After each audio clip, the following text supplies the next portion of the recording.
Hi guys! For today's vlog, magluluto tayo ng adobong malangi. Kapampangan version to, no? Tara, umpisa na natin. Maglalagay lang tayo ng konting mantika sa ating wok. At kahit hindi pa mainit yan, no, pwede na natin ilagay itong pork belly. 1 kilong higit yan, guys. I-fry lang natin yan ng konti hanggang sa mag-brown ito.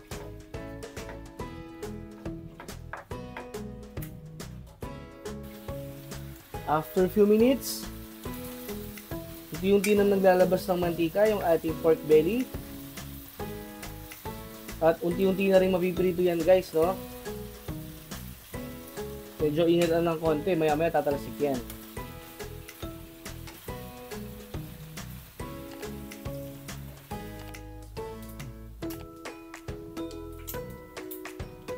After few minutes ulit, so yan na siya, ganyan na itsura ng ating pork belly.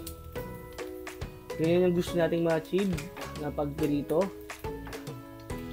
Next guys, hahanguin muna natin lahat yan. Hinaan lang natin yung apoy para hindi masyadong tumalsik yung mantika. Tsaka natin hanguin lahat.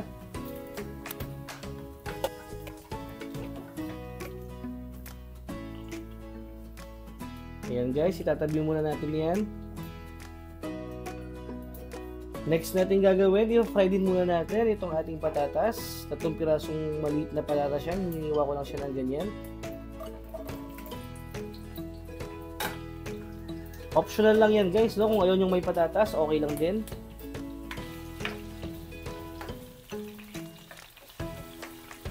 Ito-toasted lang din natin yan. After 5 minutes, okay na rin yan guys. Pwede na natin hangungin yan.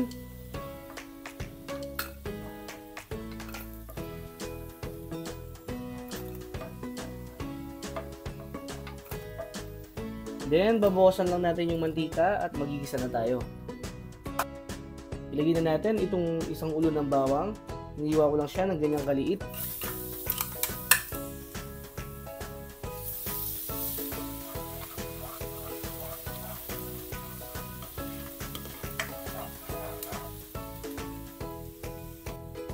Kapag medyo light brown na yung bawang, sundan natin itong isang malaking sibuyas. Hiniwa ko lang din siya ng ganyan.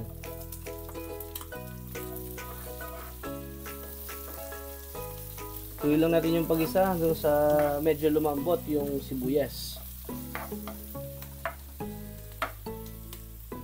Kapag malambot na yung sibuyas, ilagay na natin itong pinirito nating pork kanina.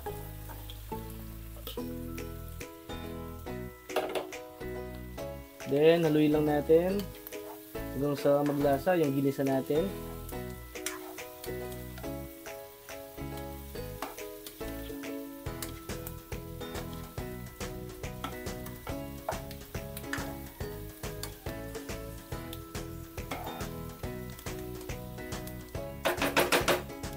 Tsaka natin timplahan ng dahon ng laurel, paminta.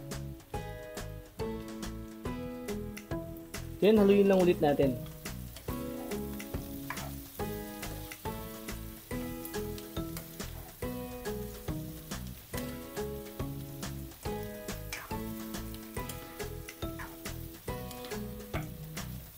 Maglalagay na rin tayo ng 1/2 cup na soy sauce. At saka 3/4 cup na red vinegar. Kung wala kayong red vinegar, okay lang din yung white. 1/2 cup lang ng soy sauce guys, no? Kasi maglalagay pa tayo ng oyster sauce mamaya. Pero kung wala naman kayong oyster sauce, 3/4 cup na rin ang ilalagay yung soy sauce. Yan, haluin lang ulit natin. At papakuluan natin yan para maglasa muna yung karne sa ating mga nilagay nating ingredients sa ating pork belly.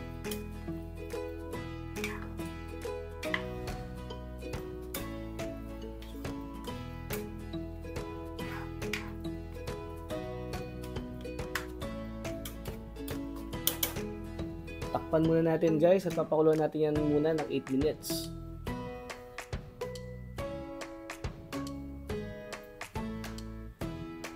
After 8 minutes, mag-add lang tayo ng tubig para mas mapalambot pa natin yung ating pork belly.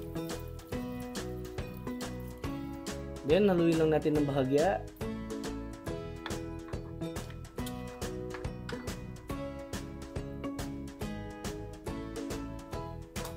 Tsaka natin ulit takpan at papakuluan pa natin yan ng mga 40 to 50 minutes or hanggang sa matuyo yung ating sabaw at lumambot yung ating pork belly. After 50 minutes, ito na siya guys, ganyan na siya katuyo ngayon. Lapit na maluto to. Titikman na natin para maitama na natin yung lasa.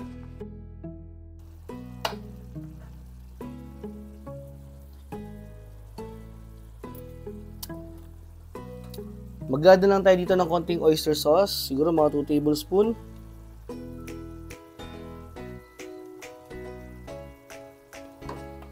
At saka konting suka na lang, siguro mga 1 tablespoon.